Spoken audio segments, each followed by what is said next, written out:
ನೋಡ್ರಿ, ಮ್ಯಾರಥನ್ ಅಂತ ಹೇಳಬೇಕಾದ್ರೆ, ಮ್ಯಾರಥನ್ ಓಟ ಅಂತ ಹೇಳಬೇಕಾದ್ರೆ ಈ ಪದ ಕ್ರಿಸ್ತಪೂರ್ವ 490ರಲ್ಲಿ ಗ್ರೀಸ್ ಮತ್ತು ಪರ್ಷಿಯಾ ನಡುವೆ ಒಂದು ಭೌಗೋಳಿಕ ಸ್ಥಳದಲ್ಲಿ ಇದು ಬಂದಿರುವಂಥದ್ದಾಗಿದೆ. ಇಲ್ಲಿ ಪರ್ಷಿಯನರಿಗೆ ಗೆದ್ದಿತ್ತು ಅಂತ ಹೇಳಿದ್ರೆ ಇದರ ಹಿಸ್ಟ್ರಿ ಬೇರೆ ರೀತಿಯಾಗಿರ್ತಿತ್ತು. ಸೊ ಇದೊಂದು ಕತೆ ಏನು ಅಂತ ಹೇಳಿದ್ರೆ, ಯುದ್ಧದ ನಂತರ ಒಬ್ಬ ಗ್ರೀಕ್ ಸೈನಿಕ ಏನು ಮಾಡ್ತಾನೆ ಅಂತ ಹೇಳಿದ್ರೆ, ವಿಜಯದ ಸುದ್ದಿ, ಗ್ರೀಕರು ಜಯಗಳಿಸ್ತಾರೆ. ಈ ಗ್ರೀಕ್ ಸೈನಿಕ ಏನು ಮಾಡ್ತಾನೆ ಅಂತ ಹೇಳಿದ್ರೆ, ಈ ವಿಜಯದ ಸುದ್ದಿಯನ್ನು ಮ್ಯಾರಥಾನ್ನಿಂದ ಅಥೆನ್ಸ್ಗೆ ಅವನು ನಿಯರ್ಲಿ 20-25 ಮೈಲ್ಗಳ ದೂರ ಅವನು ಓಡ್ತಾನಂತೆ. ಓಡಿ ಅದಾದ ನಂತರ ಅವನು ಸಾಯ್ತಾನಂತೆ. ಸೊ ಈ ಒಂದು ಕತೆ ಆಧಾರದ ಮೇಲೆ 1896 ಮ್ಯಾರಥಾನ್ ಓಟ 1896ರಲ್ಲಿ ಒಲಿಂಪಿಕ್ಸ್ನಲ್ಲಿ ಮ್ಯಾರಥಾನ್ ಮತ್ತು ಅಥೆನ್ಸ್ ನಡುವೆ ಪ್ರಾರಂಭ ಆಯಿತು. 1908ರಲ್ಲಿ ಒಲಿಂಪಿಕ್ಸ್. ಇದು ಅಟ್ ಪ್ರೆಸೆಂಟ್ 26.2 ಮೈಲ್ಗೆ ಇದು ವಿಸ್ತರಿಸಲ್ಪಡೋದನ್ನು ನೋಡ್ತೇವೆ. ಅನೇಕರು ಬಹಳ ಆಸಕ್ತಿಯಿಂದ, ಉತ್ಸಾಹದಿಂದ ಶುರು ಮಾಡ್ತಾರೆ. ಆದರೆ ಅವ್ರಿಗೆ ಪರೀಕ್ಷೆಗಳು ಬರಬೇಕಾದ್ರೆ, ಸಮಸ್ಯೆಗಳು ಬರಬೇಕಾದ್ರೆ, ಇಕ್ಕಟ್ಟುಗಳು ಬರಬೇಕಾದ್ರೆ, ದುಃಖಗಳು ಬರಬೇಕಾದ್ರೆ, ಸಮಸ್ಯೆಗಳು ಬರಬೇಕಾದ್ರೆ, ಕೈ ಬಿಡಲ್ಪಡಬೇಕಾದ್ರೆ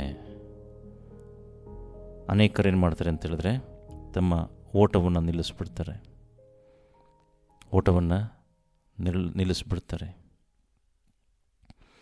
ನೋಡಿ, ನಿಮ್ಗಳಿಗೆ ಸಮಸ್ಯೆಗಳು ಬರಬೇಕಾದ್ರೆ, ನಿರಾಶೆ ಆಗಬೇಕಾದ್ರೆ ನಿಮ್ಮ ಓಟವನ್ನು ನೀವೇನು ಮಾಡಿರಿ, ನಿಲ್ಲಿಸ್ಬಾರ್ದು. ಯಾವಾಗಲೂ ಒಂದು ಸರಿ ಶುರು ಮಾಡ್ತು ಅಂತ ಹೇಳಿದ್ರೆ ಅದನ್ನು ಕಡೆವರೆಗೂ ಕಂಪ್ಲೀಟ್ ಮಾಡಬೇಕು. ಸೊ ಅದಕ್ಕೆ ಹೇಳೋದು ಏನಿದೆ, ಓಪನಿಂಗ್ ಮಾತ್ರ ಅಲ್ಲ, ಕ್ಲೋಸಿಂಗ್ ಸಹ ಬಹಳ ಮುಖ್ಯ. ಯಾವುದೇ ವಿಷಯಗಳಾಗಿರ್ಬೋದು, ಓಪನಿಂಗ್ ಮಾತ್ರ ಅಲ್ಲ, ಅದರ ಎಂಡಿಂಗ್ ಏನಿದೆ ಅದು ಸಹ ಬಹಳ ಬಹಳ ಮುಖ್ಯವಾಗಿರುವಂಥದ್ದಾಗಿದೆ. ಆದರೆ ನಾವು ಮ್ಯಾರಥಾನ್ ಓಡದಲ್ಲೇ ಇರ್ಬೋದು, ಆದರೆ ಕ್ರಿಸ್ತನಿಗೋಸ್ಕರ ನಾವು ನಮ್ಮ ಜೀವಿತ ಏನಿದೆ ಅದರಲ್ಲಿ ನಾವು ಓಡಲೇಬೇಕು. ನೋಡಿ, ಅಪೊಸ್ತಲ ಕೃತ್ಯಗಳು 14ನೇ ಅಧ್ಯಾಯ 22ನೇ ವಾಕ್ಯ ನೋಡಬೇಕಾದ್ರೆ, ಬುಕ್ ಆಫ್ ಆಕ್ಟ್ಸ್ ಚಾಪ್ಟರ್ 14:22 ನೋಡಬೇಕಾದ್ರೆ ದೇವರ ವಾಕ್ಯದಲ್ಲಿ ಬರೆದಿದೆ, ನಾವು ಬಹು ಸಂಕಟಗಳನ್ನು ತಾಳಿ ದೇವರ ರಾಜ್ಯದೊಳಗೆ ಸೇರಬೇಕೆಂಬುದಾಗಿ ಎಚ್ಚರಿಕೆಯ ಮಾತನ್ನು ಹೇಳಿ ಕ್ರಿಸ್ತನ ನಂಬಿಕೆಯಲ್ಲಿ ಸ್ಥಿರವಾಗಿರ್ರಿ ಎಂದು ಅವರನ್ನು ಧೈರ್ಯಗೊಳಿಸಿದರು ಅಂತೇಳಿ. ಅದರ ಅರ್ಥ, ಬಹು ಸಂಕಟ ಬರಲ್ಲ ಅಂತಲ್ಲ, ಬಹು ಸಂಕಟ ಬಂತು ಅಂತ ಹೇಳಿದ್ರು ಅದನ್ನು ತಾಳಿ ದೇವರ ರಾಜ್ಯದೊಳಗೆ ಸೇರಬೇಕೆಂಬುದಾಗಿ ಎಚ್ಚರಿಕೆಯ ಮಾತನ್ನು ಹೇಳಿ ಕ್ರಿಸ್ತ ನಂಬಿಕೆಯಲ್ಲಿ ಸ್ಥಿರವಾಗಿರಿ ಎಂದು ಅವರನ್ನು ಧೈರ್ಯಗೊಳಿಸಿದರು.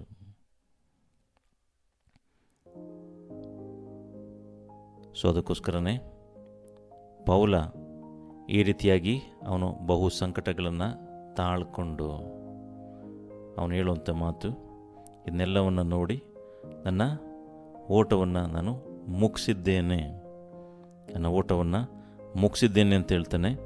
ಮುಗಿಸಿರೋದು ಯಾವ ರೀತಿಯ ಮುಗಿಸಿದ್ದೇನೆ ಅಂತ ಹೇಳಬೇಕಾದ್ರೆ, ಸುಮ್ಮನೆ ಮುಗಿಸಿಲ್ಲ, ನಂಬಿಕೆಯೊಂದಿಗೆ ಆತನು ನಾನು ನಂಬಿಕೆಯನ್ನು ನಾನು ಉಳಿಸ್ಕೊಂಡಿದ್ದೇನೆ ಅಂತ ಹೇಳ್ತಾನೆ. ನಂಬಿಕೆಯನ್ನು ಕಳ್ಕೊಂಡವನು ಫಿನಿಷ್ ಮಾಡಿಲ್ಲ, ಕ್ರಿಸ್ತನ ನಂಬಿಕೆಯನ್ನು ಉಳಿಸ್ಕೊಂಡಿದ್ದೇನೆ ಅಂತೇಳಿ ಆತನು ಹೇಳೋದನ್ನು ನಾವು ನೋಡ್ತೇವೆ. ನೋಡ್ರಿ, ಏನೋ 2 ತಿಮೋತಿ 4ನೇ ಅಧ್ಯಾಯ 7ನೇ ವಾಕ್ಯದಲ್ಲಿ ನೋಡ್ರಿ, ಕ್ರಿಸ್ತ ನಂಬಿಕೆಯನ್ನು ಕಾಪಾಡ್ಕೊಂಡಿದ್ದೇನೆ ಅಂತ ಹೇಳ್ತಾನೆ. ಅಂದರೆ ಕ್ರಿಸ್ತ ನಂಬಿಕೆಯನ್ನು ನಾನು ಕಾಪಾಡ್ಕೊಂಡಿದ್ದೇನೆ, ಬಿಟ್ಟಿಲ್ಲ. ನನ್ನ ಕ್ರಿಸ್ತ ನಂಬಿಕೆಯನ್ನು ನಾನು ಬಿಟ್ಟುಕೊಟ್ಟಿಲ್ಲ, ಕ್ರಿಸ್ತ ನಂಬಿಕೆಯನ್ನು ನಾನು ಉಳಿಸ್ಕೊಂಡಿದ್ದೇನೆ, ಕ್ರಿಸ್ತನ ಕುರಿತಾದ ಹೇಳಿದಂಥ ಸತ್ಯವನ್ನು ನಾನು ಕಾಪಾಡಿಕೊಂಡಿದ್ದೇನೆ ಅಂಥೇಳಿ ಪೌಲ ಅವನು ಹೇಳೋದನ್ನು ನೋಡ್ತೇವೆ, ಸಾರದನ್ನು ನೋಡ್ತೇವೆ. ಸೊ ಅದಕ್ಕೋಸ್ಕರನೇ ಪೌಲ ತಿಮೋತಿಯನಿಗೆ ಬರೆದ ಪತ್ರಿಕೆ ತಿಮೋತಿಗೆ ಅನೇಕ ಬಾರಿ ಆತನು ಇದನ್ನು ಕುರಿತು ಮಾತನಾಡಿದ್ದಾನೆ. ನೋಡ್ರಿ, 1 Timothy chapter 6 verse 1 Timothy chapter 6 20ನೇ ವಾಕ್ಯವನ್ನು ನೋಡಬೇಕಾದ್ರೆ ದೇವರ ವಾಕ್ಯದಲ್ಲಿ ಬರೆದಿದೆ, ಎಲೈ ತಿಮೋತಿಯನೇ, ಜ್ಞಾನೋಪದೇಶದೆಂದು ಸುಳ್ಳಾಗಿ ಹೇಳಿಕೊಳ್ಳುವ ಬೋಧನೆಗೆ ಸಂಬಂಧಪಟ್ಟ ಪ್ರಾಪಂಚಿಕವಾದ ಹರಟೆ ಮಾತುಗಳಿಗೂ ವಿವಾದಗಳಿಗೂ ನೀನು ದೂರವಾಗಿದ್ದು ನಿನ್ನ ವಶಕ್ಕೆ ಕೊಟ್ಟಿರುವುದನ್ನೇ ಕಾಪಾಡು. ನಿನ್ನ ವಶಕ್ಕೆ ಕೊಟ್ಟಿರೋದನ್ನು ಕಾಪಾಡು. ಹಾಲೆಲೂಯ.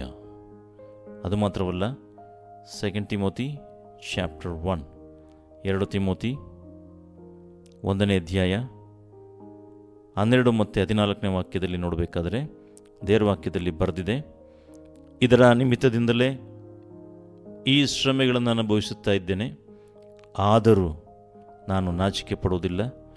ನಾನು ನಂಬಿರುವ ಆತನನ್ನು ಬಲ್ಲೆನು, ಆತನು ನನ್ನ ವಶದಲ್ಲಿಟ್ಟಿರುವುದನ್ನು ಆತನು ಆ ದಿನಕ್ಕಾಗಿ ಕಾಪಾಡುವುದಕ್ಕೆ ಶಕ್ತನಾಗಿದ್ದಾನೆಂದು ದೃಢವಾಗಿ ನಂಬಿದ್ದೇನೆ. 14ನೇ ವಾಕ್ಯ ನೋಡಬೇಕಾದ್ರೆ, ನಿನ್ನ ವಶಕ್ಕೆ ಕೊಡಲ್ಪಟ್ಟಿರುವುದನ್ನು ಶ್ರೇಷ್ಠವೆಂದು ತಿಳಿದು ನಮ್ಮಲ್ಲಿ ವಾಸವಾಗಿರುವ ಪವಿತ್ರಾತ್ಮನ ಮೂಲಕ ಕಾಪಾಡು. ಅಂದರೆ ಈ ಸುವಾರ್ತೆಯ ಸತ್ಯವನ್ನು, ಏನು ಕ್ರಿಸ್ತ ಜೀವಿತದ ನಂಬಿಕೆಯ ಸಿದ್ಧಾಂತಗಳನ್ನು, ನಂಬಿಕೆಯನ್ನು ಪೌಲ ಉಳಿಸ್ಕೊಂಡಿದ್ದೇನೆ ಅಂತೇಳಿ ಆತನು ಹೇಳೋದನ್ನು ನೋಡ್ತೇವೆ. ಅಂದರೆ ಸ್ವಾಮಿ ಬಗ್ಗೆ ತಿಳ್ಕೊಂಡ ಸತ್ಯವನ್ನು ಆತನು ಎಚ್ಚರಿಕೆಯಿಂದ ಕಾಪಾಡಿಕೊಂಡಿದ್ದಾನೆ, ಅದನ್ನು ಯಾವುದೇ ಕಾರಣಕ್ಕೂ ಬಿಟ್ಟುಕೊಟ್ಟಿಲ್ಲ. ಎಂಥ ಸಂದರ್ಭಗಳಾಗಿರ್ಬೋದು, ಎಂಥ ಸನ್ನಿವೇಶಗಳಾಗಿರ್ಬೋದು, ಏನೇ ಸಂಗತಿಗಳಿತ್ತು ಅಂತ ಹೇಳಿದ್ರೂ ಆತನು ಬಿಟ್ಟು ಕೊಟ್ಟಿಲ್ಲ, ನಂಬಿಕೆಯನ್ನು ಉಳಿಸ್ಕೊಂಡಿದ್ದೇನೆ ಅಂತೇಳಿ ಪೌಲ ಹೇಳೋದನ್ನು ನೋಡ್ತೇವೆ.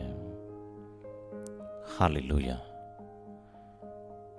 ಸೊ ಇದಕ್ಕೋಸ್ಕರನೇ ಪೌಲ ನನ್ನ ನಂಬಿಕೆಯನ್ನು ನಾನು ಕಾಪಾಡ್ಕೊಂಡಿದ್ದೇನೆ, ನಂಬಿಕೆಯನ್ನು ಉಳಿಸ್ಕೊಂಡಿದ್ದೇನೆ ಅಂಥೇಳಿ ಆತನು ಹೇಳೋದನ್ನು ನೋಡ್ತೇವೆ.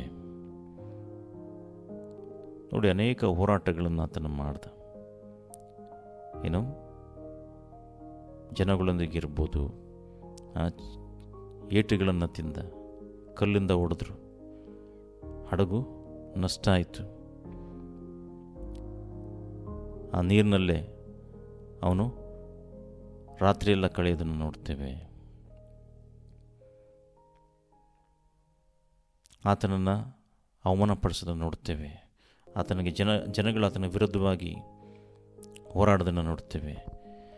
ಎಷ್ಟೇ ಕಷ್ಟಗಳಿತ್ತು ಅಂತ ಹೇಳಿದ್ರು ಪೌಲ ತನ್ನ ಕ್ರಿಸ್ತ ನಂಬಿಕೆಯನ್ನು ಆತನು ಬಿಡಲಿಲ್ಲ. ಹಾಲೆಲೂಯ.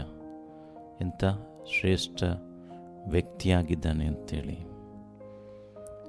ನೋಡ್ರಿ. 2 Timothy chapter 4 verse 8 ನೋಡಬೇಕಾದ್ರೆ, 2 Timothy chapter 4 verse 8 ನೋಡಬೇಕಾದ್ರೆ ದೇವರ ವಾಕ್ಯದಲ್ಲಿ ಬರೆದಿದೆ, ನೀತಿವಂತರಿಗೆ ದೊರಕುವ ಜಯಮಾಲೆಯು ಮುಂದೆ ನನಗೆ ಸಿದ್ಧವಾಗಿದೆ. ಹಾಲೆಲೂಯ. ಸೊ ಪೌಲ ದೇವರನ್ನು ಭೇಟಿಯಾಗೋದಕ್ಕೆ ಅವನು ಸಿದ್ಧ ಆಗಿದ್ದಾನೆ. ಅವನ ಓಟವನ್ನು ಚೆನ್ನಾಗಿ ಅವನು ಮುಗಿಸಿದ್ದೀನಿ ಅಂತೇಳಿ ಅವನಿಗೆ ಚೆನ್ನಾಗಿ ಅವನಿಗೆ ಭರವಸೆ ಇದೆ. ಅವನಿಗೆ ಯಾವುದೇ ರೀತಿಯಾದಂಥ ಭಯ ಇಲ್ಲ, ಭಯ ಇಲ್ಲ, ಭಯ ಇಲ್ಲ. ಸೊ ಅದಕ್ಕೋಸ್ಕರನೇ ದೇವರ ವಾಕ್ಯ ಹೇಳುತ್ತೆ, ರೋಮನ್ಸ್ ಚಾಪ್ಟರ್ 8 verse 1 ನೋಡಬೇಕಾದ್ರೆ, Romans chapter 8 verse 1, Romans chapter 8 verse 1 ನೋಡಬೇಕಾದ್ರೆ ದೇವರ ವಾಕ್ಯ ಹೇಳುತ್ತೆ, ಆದದರಿಂದ ಕ್ರಿಸ್ತ ಯೇಸುವಿನಲ್ಲಿ ಇರುವವರಿಗೆ ಅಪರಾಧ ನಿರ್ಣಯವು ಈಗ ಇಲ್ಲವೇ ಇಲ್ಲ ಅಂತೇಳಿ. ಹಾಲೆಲೂಯ. ಸೊ ಅದಕ್ಕೋಸ್ಕರನೇ ಪೌಲ ಅಷ್ಟು ಕಾನ್ಫಿಡೆಂಟಾಗಿ ದೇವರ ಮುಂದೆ ನಾನು ನಿಂತ್ಕೊಳ್ತೀನಿ, ದೇವರ ಮುಂದೆ ನಿಂತ್ಕೊಳ್ತೀನಿ, ಭಯದಿಂದಲ್ಲ. ನಾನು ಆತನ ಮುಂದೆ ನನಗಿಟ್ಟಂಥ ಬಹುಮಾನವನ್ನು ನಾನು ಹೊಂದ್ಕೊಳ್ಳೋದಕ್ಕೋಸ್ಕರ ನಾನು ದೇವ್ರ ಮುಂದೆ ನಿಲ್ತೀನಿ ಅಂತೇಳಿ ಅಷ್ಟು ನಂಬಿಕೆಯಿಂದ, ದೃಢ ನಂಬಿಕೆಯಿಂದ ಆತನು ಹೇಳೋದನ್ನು ನೋಡ್ತೇವೆ. ಹಲ್ಲೆಲೂಯಾ. ಅಂದರೆ ಕ್ರಿಸ್ತ ಯೇಸುವಿನಲ್ಲಿ ಯಾರಿರ್ತಾರೋ ಅವರಿಗೆ ಅಪರಾಧ ನಿರ್ಣಯ ಈಗ ಇಲ್ಲವೇ ಇಲ್ಲ. ಕ್ರಿಸ್ತ ಯೇಸುವಿನಲ್ಲಿ ಇರೋರಿಗೆ ಮಾತ್ರನೇ.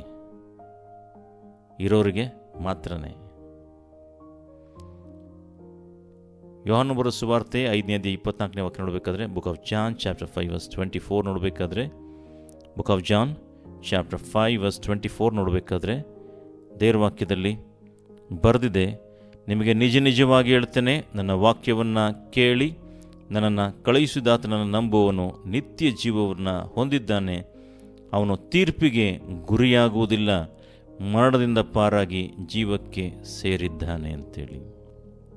ಅಂದರೆ ಆತನ ನಂಬುವಂಥವನು ನ್ಯಾಯ ತೀರ್ಪಿಗೆ ಬರೋದಿಲ್ಲ, ಅವನು ಮರಣದಿಂದ ಜೀವಕ್ಕೆ ತಲುಪಿದ್ದಾನೆ. ಅವನ ಅಂತಿಮ ತೀರ್ಪು ಬಗ್ಗೆ ಅವನು ಭಯಪಡುವಂಥ ಅಗತ್ಯತೆ ಇಲ್ಲ ಅಂತೇಳಿ ದೇವ್ರ ವಾಕ್ಯದಲ್ಲಿ ಬರೆದಿದೆ. ಹಲ್ಲೆಲೂಯಾ. ನೋಡಿ, ರೋಮನ್ಸ್ ಚಾಪ್ಟರ್ 3 ವರ್ಸ್ 21 to 26 ನೋಡಬೇಕಾದ್ರೆ, ರೋಮಾಪುರದವರ ಪತ್ರಿಕೆ, book of Romans chapter 3 21 to 26 ನೋಡಬೇಕಾದ್ರೆ, 21ರಿಂದ 26ನೇ ವಾಕ್ಯ ನೋಡಬೇಕಾದ್ರೆ, ಈಗಲಾದರೂ ದೇವರಿಂದ ದೊರಕುವ ನೀತಿಯು ಧರ್ಮಶಾಸ್ತ್ರ ನಿಯಮಗಳಿಲ್ಲದೆ ಪ್ರಕಟವಾಗಿದೆ. ಅದು ಮೋಶೆಯ ಧರ್ಮಶಾಸ್ತ್ರದಿಂದಲೂ ಪ್ರವಾದಿಗಳ ನುಡಿಗಳಿಂದಲೂ ಸಾಕ್ಷಿಗೊಂಡಿರುತ್ತದೆ. ದೇವರಿಂದಾಗುವ ಆ ನೀತಿಯು ಯಾವುದೆಂದರೆ, ಯೇಸು ಕ್ರಿಸ್ತನನ್ನು ನಂಬುವವರೆಲ್ಲರಿಗೆ ದೊರಕುವಂಥದ್ದು, ಹೆಚ್ಚು ಕಡಿಮೆ ಏನೂ ಇಲ್ಲ. ಎಲ್ಲರೂ ಪಾಪ ಮಾಡಿ ದೇವರ ಮಹಿಮೆಯನ್ನು ಹೊಂದದೇ ಹೋಗಿದ್ದಾರೆ.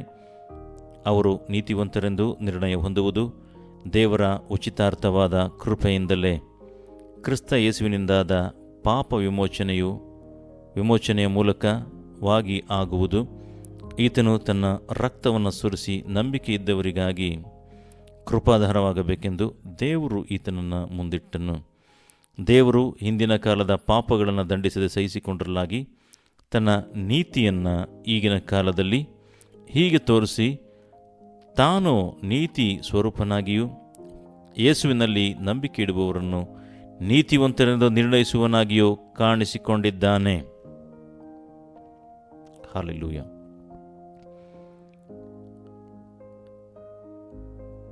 ಇಲ್ಲ ನೋಡ್ತೇವೆ, ಅವನು ಯಾವ ರೀತಿಯಾಗಿ ಪರಲೋಕ ಆತನನ್ನು ಸ್ವಾಗತ ಮಾಡ್ಬೋದು, ಯಾವ ರೀತಿಯಾಗಿ ದೇವರನ್ನು ನಾನು ಭೇಟಿಯಾಗಬೇಕಾದ್ರೆ ಆತನ ನಿರೀಕ್ಷೆ ಏನಿದೆ,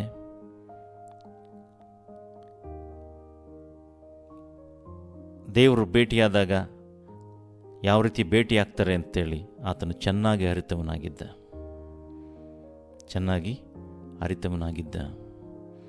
ಅದಕ್ಕೋಸ್ಕರನೇ ಆತನ ಆ ದೃಷ್ಟಿಯಿಂದಲೇ ಅವನು ಆ ದಿನಕ್ಕೋಸ್ಕರ ಆತನು ಬದುಕಿದ್ದ. ಮತ್ತು ಅದನ್ನು ಅವನ ಜೀವಿತದ ಓಟವನ್ನು ಅವನು ಸಕ್ಸಸ್ಫುಲ್ಲಾಗಿ ಮುಗಿಸೋದಕ್ಕೆ ಸಾಧ್ಯ ಆಗೋದನ್ನು ನೋಡ್ತೇವೆ. ಅವನು ಈ ನೀತಿಯ ಕಿರೀಟ ಏನಿದೆ ಅದು ಸಿಗುತ್ತೆ, ನಿತ್ಯ ಜೀವ ಏನಿದೆ ಅದು ಸಿಗುತ್ತೆ ಅಂತೇಳಿ ಅವನಿಗೆ ಅಷ್ಟು ನಂಬಿಕೆ ಇತ್ತು. ನೋಡಿ, ದೇವ್ರ ವಾಕ್ಯ ಹೇಳುತ್ತೆ, ವಿಶೇಷ ಭವನ ಅಂತ ಹೇಳಬೇಕಾದ್ರೆ ಕಿರೀಟ, ಮಾಲೆ ಇದನ್ನು ಸೂಚಿಸುವಂಥದ್ದಾಗಿದೆ. ಇದು ಈ ಕಿರೀಟ, ಈ ಮಾಲೆ ಆಗಿರ್ಬೋದು, ಇದನ್ನೇನು ಅಂತ ಹೇಳಿದ್ರೆ ಇದು ಎಲ್ಲರಿಗೂ ಸಹ ಸಿಗಲ್ಲ. ಯಾರು ಗೆಲ್ತಾರೋ ಅಂಥವ್ರಿಗೆ ಮಾತ್ರನೇ ಇದು ದೊರಕುವಂಥದ್ದು. ಅಂದರೆ ಯಾರು ಗೆಲ್ತಾರೆ ಅವ್ರಿಗೆ ಸಿಕ್ಕತ್ತೆ, ಯಾರು ವಿನ್ ಆಗ್ತಾರೆ ಅವ್ರಿಗೆ ಮಾತ್ರ ಅಂತೇಳಿ. ನೋಡಿ, 1 ಕೊರಿಂಥಿಯನ್ಸ್ ಚಾಪ್ಟರ್ 9 ವರ್ಸ್ 24 ನೋಡಬೇಕಾದ್ರೆ, 1 ಕೊರಿಂಥ 9ನೇ ಅಧ್ಯಾಯ 24ನೇ ವಾಕ್ಯವನ್ನು ನೋಡಬೇಕಾದ್ರೆ ದೇವ್ರ ವಾಕ್ಯದಲ್ಲಿ ಬರೆದಿದೆ, ರಂಗಸ್ಥಾನದಲ್ಲಿ ಓಡುವುದಕ್ಕೆ ಗೊತ್ತಾದವರೆಲ್ಲರೂ ಓಡುತ್ತಾರಾದರೂ ಒಬ್ಬನು ಮಾತ್ರ ಬಿರುದನ್ನು ಹೊಂದುತ್ತಾನೆ ಎಂಬುದು ನಿಮಗೆ ತಿಳಿಯದು. ಅವರಂತೆ ನೀವು ಬಿರುದನ್ನು ಪಡಕೊಳ್ಳಬೇಕೆಂತಲೇ ಓಡಿರಿ. ಬಿರುದನ್ನು ಪಡೆದುಕೊಳ್ಳಬೇಕಂತಲೇ ಓಡ್ರಿ ಅಂತೇಳಿ ಹೇಳೋದನ್ನು ನೋಡ್ತೇವೆ.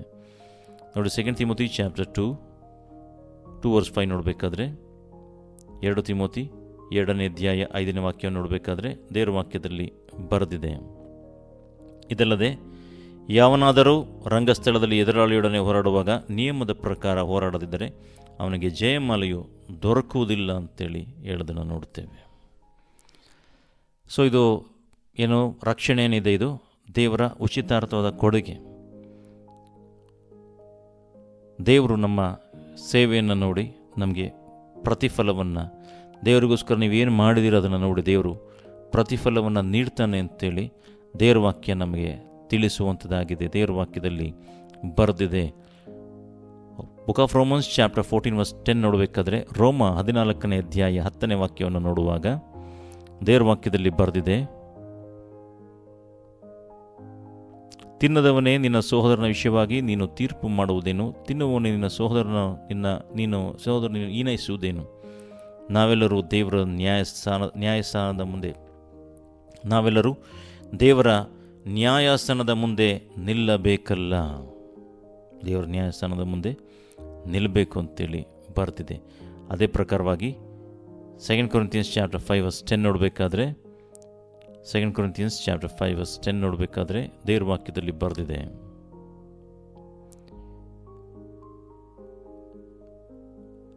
ಯಾಕೆಂದರೆ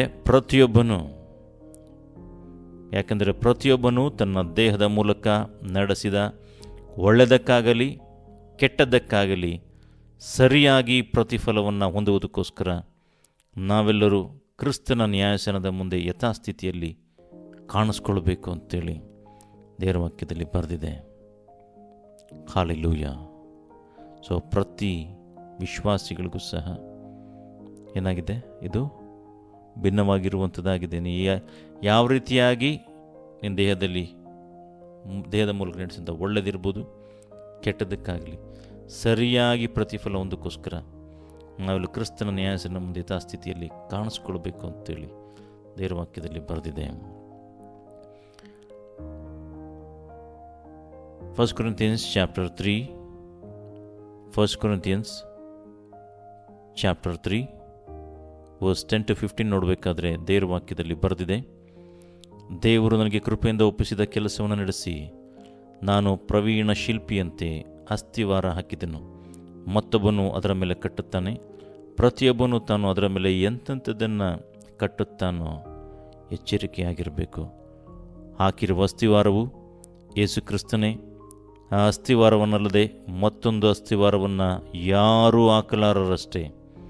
ಆ ಅಸ್ಥಿವಾರದ ಮೇಲೆ ಚಿನ್ನ, ಬೆಳ್ಳಿ, ರತ್ನ, ಕಟ್ಟಿಗೆ, ಹುಲ್ಲು, ಆಪು ಮುಂತಾದವುಗಳಲ್ಲಿ ಯಾವುದರಿಂದ ಕಟ್ಟಿದರೂ ಅವನವನ ಕೆಲಸ ವ್ಯಕ್ತವಾಗುವುದು. ಕ್ರಿಸ್ತನು ಬರುವ ದಿನವು ಬೆಂಕಿಯೊಡನೆ ಉದಯವಾಗಿ ಆ ಕೆಲಸವನ್ನು ಸ್ಪಷ್ಟವಾಗಿ ತೋರಿಸುವುದು.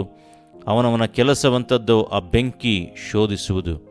ಅಂದರೆ ನೀನು ಯಾವ ರೀತಿಯಾಗಿ ಸೇವೆ ಮಾಡಿದೀಯಾ, ಯಾವ ರೀತಿಯಾಗಿ ಜೀವಿಸಿದೀಯಾ, ಯಾವ ರೀತಿಯಾಗಿ ದೇವರ ಕಾರ್ಯಗಳನ್ನು ಮಾಡಿದೀಯಾ, ಈ ಬೆಂಕಿ ಶೋಧಿಸುವಂಥದ್ದಾಗಿದೆ.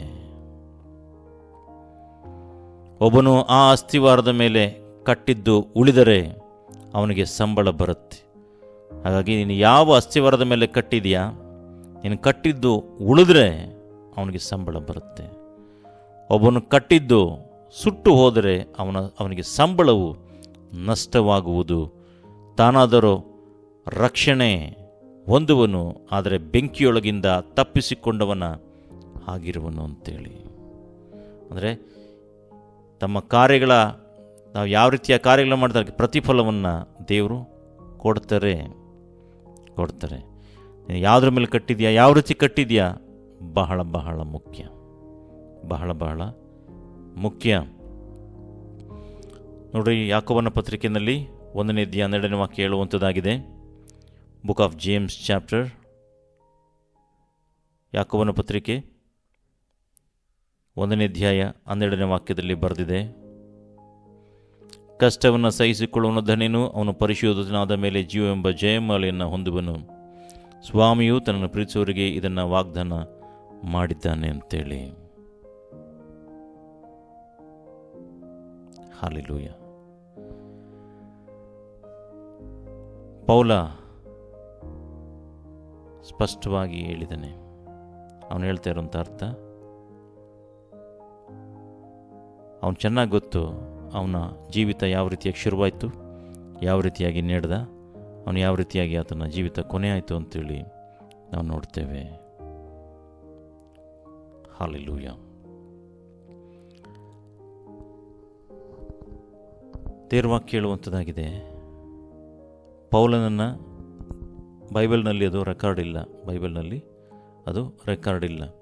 ಆದರೆ ಪೌಲನನ್ನು ಏನು ಮಾಡಿದ್ರು ಅಂತ ಹೇಳಿದ್ರೆ ಶಿರಚ್ಛೇದನ ಮಾಡಿ ಆತನನ್ನು ಸಾಯಿಸಿದ್ರು ಅಂತೇಳಿ ಹೇಳುವಂಥದ್ದು. ಪೌಲನನ್ನು ಶಿರಚ್ಛೇದನ ಮಾಡಿ ಸಾಯಿಸಿದ್ರು ಅಂತೇಳಿ ಹೇಳುವಂಥದ್ದು. ಅದರ ದಾಖಲೆಗಳೇನಿದೆ ಅದು ಬೈಬಲ್ನಲ್ಲಿ ಇಲ್ಲ, ಬೈಬಲ್ನಲ್ಲಿ ಅದನ್ನು ಕುರಿತು ಬರೆದಿಲ್ಲ. ಆದರೆ ಆತನ ಯಾವ ರೀತಿಯಾಗಿ ಆತನ ಏನೋ ಅಂತ್ಯ ಆಯಿತು ಅಂತೇಳಿ ನೋಡಬೇಕಾದ್ರೆ ಆತನ ಶಿರಚ್ಛೇದನ ಮಾಡಿ ಆತನ ಜೀವಿತ ಅಂತ್ಯ ಆಗೋದನ್ನು ನಾವು ನೋಡ್ತೇವೆ.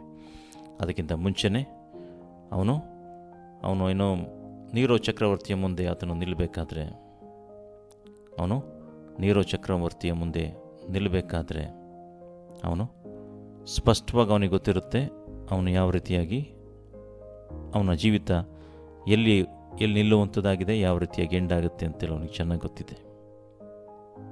ಹಲ್ಲೆಲೂಯಾ. ಅದಕ್ಕೋಸ್ಕರನೇ ಅವನು ದೇವರ ಮುಂದೆ ನಾನು ಯಾವ ರೀತಿಯಾಗಿರ್ತೀನಿ, ನಾನು ಎಲ್ಲೋಗ್ತೀನಿ, ನನ್ನ ಕೊನೆಯ ಪ್ರಯಾಣ ಎಲ್ಲಿ ಇರುವಂಥದ್ದಾಗಿದೆ, ಎಲ್ಲಿ ಹೋಗಬೇಕಾಗಿದೆ, ಯಾವ ರೀತಿಯಾಗಿರ್ತೀನಿ, ಎಲ್ಲಿರ್ತೀನಿ, ಯಾರೊಂದಿಗೆ ಇರ್ತೀನಿ ಎಂದು ಅವನಿಗೆ ಚೆನ್ನಾಗಿ ಗೊತ್ತಿತ್ತು. ಹಲ್ಲೆಲೂಯಾ. ಪ್ರಿಯ ಸೋದರ ಸೋದರಿಯರೇ, ನೀವು ಈ ದಿನ ದೇವರ ಮುಂದೆ ನಾನು ನಿಲ್ತೀನಿ, ದೇವರ ಮುಂದೆ ನಾನು ನಿಲ್ತೀನಿ, ದೇವ್ರ ನಿಲ್ಲುವಾಗ ನೀವು ಈ ರೀತಿಯಾಗಿ ಪೌಲ ಹೇಳಿದ ರೀತಿಯಲ್ಲಿ ಹೇಳೋದಕ್ಕೆ ಸಾಧ್ಯವಾಗುತ್ತಾ? ಒಮ್ಮೆ ಆಲೋಚನೆ ಮಾಡಿ ನೋಡ್ರಿ. ನಿಮ್ಮ ಪರಿಸ್ಥಿತಿ ಯಾವುದೇ ರೀತಿ ಇರ್ಬೋದು, ನಿಮ್ಮ ಓಟ ಚೆನ್ನಾಗಿ ಶುರು ಮಾಡಿರ್ಬೋದು, ಆದರೆ ನಿಮ್ಮ ಪರಿಸ್ಥಿತಿಗಳೀಗ ವಿರುದ್ಧವಾಗಿರ್ಬೋದು, ಪರಿಸ್ಥಿತಿಗಳು ಏರುಪೇರಾಗಿರ್ಬೋದು, ನೀವು ಪಾಪದಲ್ಲಿರ್ಬೋದು, ಕಷ್ಟದಲ್ಲಿರ್ಬೋದು, ಇಕ್ಕಟ್ಟಿನಲ್ಲಿರ್ಬೋದು, ನೀವು ನಂಬಿಕೆ ಕಳೆದುಕೊಂಡವರಾಗಿರ್ಬೋದು, ಯಾವ ರೀತಿಯಾಗಿದ್ದರೂ ಸರಿ. ಆದರೆ ಪುನಃ ನಿಮ್ಮ ಓಟವನ್ನು ಶುರು ಮಾಡಿರಿ, ನಿಮ್ಮ ಓಟವನ್ನು ನಿಲ್ಲಿಸ್ಬೇಡ್ರಿ. ಕ್ರಿಸ್ತನ ಓಟ ಏನಿದೆ ಅದನ್ನು ಪೂರ್ತಿ ಮಾಡಿರಿ. ಓಟದಿಂದ ಹೊರಗಡೆ ಹೋಗ್ಬೇಡ್ರಿ, ನಿಮ್ಮ ಓಟವನ್ನು ನಿಲ್ಲಿಸ್ಬಿಡ್ಬೇಡ್ರಿ, ನಿಮ್ಮ ಕ್ರಿಸ್ತಿಯ ಓಟವನ್ನು ಕೊನೆಗಾಣಿಸಿ. ಪೌಲ ಯಾವ ರೀತಿಯಾಗಿ ಹೇಳ್ತಾನೋ, ನನ್ನ ಓಟವನ್ನು ನಾನು ಕಡೆಗಾಣಿಸಿದ್ದೇನೆ, ಕ್ರಿಸ್ತ ನಂಬಿಕೆಯನ್ನು ಕಾಪಾಡಿಕೊಂಡಿದ್ದೇನೆ, ದೇವರು ನನಗೋಸ್ಕರ ಜೀವವೆಂಬ ಜಯಮಾಲೆಯನ್ನು ಸಿದ್ಧ ಮಾಡಿಟ್ಟಿದ್ದಾರೆ, ಸಿದ್ಧವಾಗಿದೆ, ನಾನು ಹೊಂದ್ಕೊಳ್ಳೋಕೆ ಹೋಗ್ತಾ ಇದ್ದೇನೆ. ಇದು ಸಕ್ಸಸ್ಫುಲ್ ಓಟವನ್ನು ಓಡೋದಕ್ಕೋಸ್ಕರನೇ ದೇವರ ವಾಕ್ಯದಲ್ಲಿ ಇದನ್ನು ಕುರಿತು ಬರೆಸಿರುವಂಥದ್ದು. ಈ ವಾಕ್ಯವನ್ನು ಕೇಳುತ್ತಿರುವಂಥ ಪ್ರಿಯ ಸೋದರ ಸೋದರಿಯರೇ, ನೀವು ಯಾರೇ ಆಗಿರ್ರಿ, ಎಷ್ಟು ವರ್ಷದ ವಿಶ್ವಾಸಿಯಾಗಿರ್ರಿ, ನೀವು ಯಾವ ರೀತಿ ಸೇವೆ ಬೇಕಾದ್ರೂ ಮಾಡ್ತಾ ಇರ್ರಿ, ನಿಮ್ಮ ಓಟ ಯಾವ ರೀತಿಯಾಗಿದೆ ಅಂತೇಳಿ ನಿಮ್ಮನ್ನೇ ನೀವು ಆಲೋಚಿಸಿಕೊಳ್ಳುವಂಥ ಸಮಯ ಇದಾಗಿರುವಂಥದ್ದಾಗಿದೆ. ನಿಮ್ಮ ಓಟ ಇನ್ನೂ ಸರಿಯಾಗಿ ಓಡ್ತಿಲ್ಲ ಅಂತಿತ್ತು ಅಂತೇಳಿದ್ರೆ ನಿಮ್ಮ ಟ್ರ್ಯಾಕ್ನ ಸರಿ ಮಾಡಿಕೊಳ್ರಿ, ನಿಮ್ಮ ಓಟವನ್ನು ಸರಿ ಮಾಡಿಕೊಳ್ರಿ. ನೀವು ಓಡೋದಕ್ಕೆ ಏನು ಅಡ್ಡಿಯಾಗಿದೆ ಅದನ್ನು ತೆಗೆದುಹಾಕ್ರಿ. ಹತ್ತಿಕೊಳ್ಳುವಂಥ ಪಾಪ ಭಾರಗಳಿರ್ಬೋದು, ಯಾವುದೇ ಅಡೆಗಳಿರ್ಬೋದು, ಯಾವುದೇ ತಡೆಗಳಿರ್ಬೋದು, ಯಾವುದೇ ಸಂಗತಿಗಳಿರ್ಬೋದು, ಅದನ್ನು ತೆಗೆದುಹಾಕ್ರಿ. ನಂಬಿಕೆಯನ್ನು ಹುಟ್ಟಿಸುವನು ಪೂರೈಸುವನಾಗಿರುವಂಥ ಯೇಸುವನ್ನು ನೋಡಿ ನಿಮ್ಮ ಓಟವನ್ನು ಕಡೆಗಾಣಿಸ್ರಿ. ಹಲ್ಲೆಲೂಯಾ. ನಿಮ್ಮ ಓಟ ಯಾವ ರೀತಿಯಾಗಿರಬೇಕು ಅಂತ ಹೇಳಿದ್ರೆ, ಶ್ರೇಷ್ಠ ಹೋರಾಟವನ್ನು ನಾನು ಮಾಡಿದ್ದೇನೆ. ಪೌಲ ಹೇಳೋ ರೀತಿಯಲ್ಲಿ 2 ತಿಮೋತಿ ಚಾಪ್ಟರ್ 4:6-8 ಹೇಳೋ ಪ್ರಕಾರನೇ ನೀವು ಹೇಳುವಂಥ ಹೋರಾಟವನ್ನು ಮಾಡಬೇಕು ಅಂತೇಳಿ ದೇವರು ನಿಮ್ಮನ್ನು ಕರೆದವರಾಗಿದ್ದಾರೆ. ಹಾಲೆಲೂಯ. ಯಾಕೆಂದರೆ ನಾನಂತೂ ಈಗಲೇ ಪಾನದ್ರವ್ಯವಾಗಿ ಅರ್ಪಿತನಾಗುತ್ತಾ ಇದ್ದೇನೆ. ನಾನು ಹೊರಟು ಹೋಗಬೇಕಾದ ಸಮಯವು ಸಮೀಪಕ್ಕೆ ಬಂದದೆ. ಶ್ರೇಷ್ಠ ಹೋರಾಟವನ್ನು ಮಾಡಿದ್ದೇನೆ, ನನ್ನ ಓಟವನ್ನು ಕಡೆಗಾಣಿಸಿದ್ದೇನೆ, ಕ್ರಿಸ್ತ ನಂಬಿಕೆಯನ್ನು ಕಾಪಾಡಿಕೊಂಡಿದ್ದೇನೆ. ನೀತಿವಂತರಿಗೆ ದೊರಕುವ ಜಯಮಾಲೆಯು ಮುಂದೆ ನನಗಾಗಿ ಸಿದ್ಧವಾಗಿದೆ. ಅದನ್ನು ನೀತಿಯುಳ್ಳ ನ್ಯಾಯಾಧಿಪತಿಯಾಗಿರುವ ಕರ್ತನು ಆ ದಿನದಲ್ಲಿ ನನಗೆ ಕೊಡುವನು. ನನಗೆ ಮಾತ್ರವಲ್ಲದೆ ತನ್ನ ಪ್ರತ್ಯಕ್ಷತೆಯನ್ನು ಪ್ರೀತಿಸುವರೆಲ್ಲರಿಗೂ ಕೊಡುವನು ಅಂತೇಳಿ. ಸೊ ಇದು ಫೈನಲ್ ಸ್ಟೇಟ್ಮೆಂಟ್ ಪೌಲ ಹೇಳಿರುವಂಥದ್ದು. ಈ ಸ್ಟೇಟ್ಮೆಂಟ್ನ ನೀವು ನಾನು ಹೇಳೋದಕ್ಕೆ ಸಾಧ್ಯವಾ? ಒಮ್ಮೆ ಆಲೋಚನೆ ಮಾಡಿ ನೋಡ್ರಿ. ಈ ರೀತಿಯಾಗಿರಬೇಕು ಅಂತಲೇ ಪೌಲ ತಿಮೋಥಿಗೆ ಬರೆದ ಪತ್ರಿಕೆಯಲ್ಲಿ ಬರೆದಿರುವಂಥದ್ದು. ಬೈಬಲ್ ಅದಕ್ಕೋಸ್ಕರನೇ ಬರೆದಿದೆ. ಬೈಬಲ್ಲು ನೋಡಬೇಕಾದ್ರೆ ಬೈಬಲಲ್ಲಿ ಇರುವಂಥ ವಾಕ್ಯಗಳಿಂದ ಇದು ನನಗೂ ನಿನಗೂ ಯಾವ ರೀತಿಯಾಗಿ ನಾವು ಜೀವಿಸಬೇಕಾಗಿದೆ, ಯಾವ ರೀತಿಯಾಗಿ ಕ್ರಿಸ್ತ ಜೀವಿತವನ್ನು ಮಾಡಬೇಕಾಗಿದೆ, ಯಾವ ರೀತಿಯಾಗಿ ನಮ್ಮ ಓಟವನ್ನು ಕೊನೆಗೊಳಿಸಬೇಕಾಗಿದೆ, ನಾವೆಲ್ಲಿಗೆ ಹೋಗಬೇಕಾಗಿದೆ, ಯಾವ ರೀತಿಯಾಗಿ ಇರಬೇಕಾಗಿದೆ ಅಂತೇಳಿ ಪೌಲ ಏನು ಮಾಡಿದ್ದಾನೆ? ಆತನು ತನ್ನ ಓಟವನ್ನು ಓಡಿ ನಮಗೆ ತೋರಿಸಿದ್ದಾನೆ. ಅಷ್ಟು ಕಾನ್ಫಿಡೆಂಟಾಗಿ ನೋಡಿದು ಆತನು ಜೀವಿಸಿರೋದನ್ನು ನೋಡ್ತೇವೆ. ಪ್ರಿಯ ಸೋದರ ಸೋದರಿಯರೇ, ನಮ್ಮ ಓಟವನ್ನು ನಾವು ಓಡೋಣ. ಒಬ್ಬೊಬ್ಬರಿಗೂ ಸಹ ಕ್ರಿಸ್ತಿಯ ಜೀವಿತದ ಓಟವನ್ನು ಓಡಬೇಕು ಅಂತಲೇ ದೇವರು ಕರೆದವರಾಗಿದ್ದಾರೆ. ಆ ಓಟವನ್ನು ನಾವು ಸಕ್ಸಸ್ಫುಲ್ಲಾಗಿ ನಾವು ಓಡಿ ಕ್ರಿಸ್ತನಲ್ಲಿ ಓಡಿ ನಾವು ಅದನ್ನು ಮುಗಿಸೋಣ. ದೇವರಿಂದ ಬರಬೇಕಾದ ಪ್ರತಿಫಲವನ್ನು ನಾವು ಹೊಂದ್ಕೊಳ್ಳೋಣ, ಬಹುಮಾನವನ್ನು ಹೊಂದ್ಕೊಳ್ಳೋಣ. ಪ್ರಿಯ ಸಹೋದರ ಸಹೋದರಿಯರೇ, ದೇವರು ಈ ವಾಕ್ಯಗಳ ಮುಖಾಂತರವಾಗಿ ನಿಮ್ಮೆಲ್ಲರನ್ನ ಆಶೀರ್ವಾದ ಮಾಡಲಿ. ನಮ್ಮ ಚಾನಲ್ ಇದೇ ಮೊದಲ ಬಾರಿಗೆ ನೀವು ಯಾರು ಕೇಳ್ತಿರೋದಾದರೆ ಚಾನಲ್ನ ಸಬ್ಸ್ಕ್ರೈಬ್ ಮಾಡ್ಕೊಳ್ಳಿ ಅಂತ ಕೇಳ್ಕೊಳ್ತಾ ಇದ್ದೇವೆ. ಯಾಕಂತೇಳಿದ್ರೆ ಬರುವಂಥ ಸಂದೇಶಗಳ ಅಪ್ಡೇಟ್ಗಳು ನಿಮಗೆ ದೊರೆಯುವಂಥದ್ದಾಗಿದೆ. ದೇವರು ಈ ವಾಕ್ಯಗಳ ಮುಖಾಂತರವಾಗಿ ನಿಮ್ಮನ್ನು ಆಶೀರ್ವಾದ ಮಾಡಲಿ. God bless you.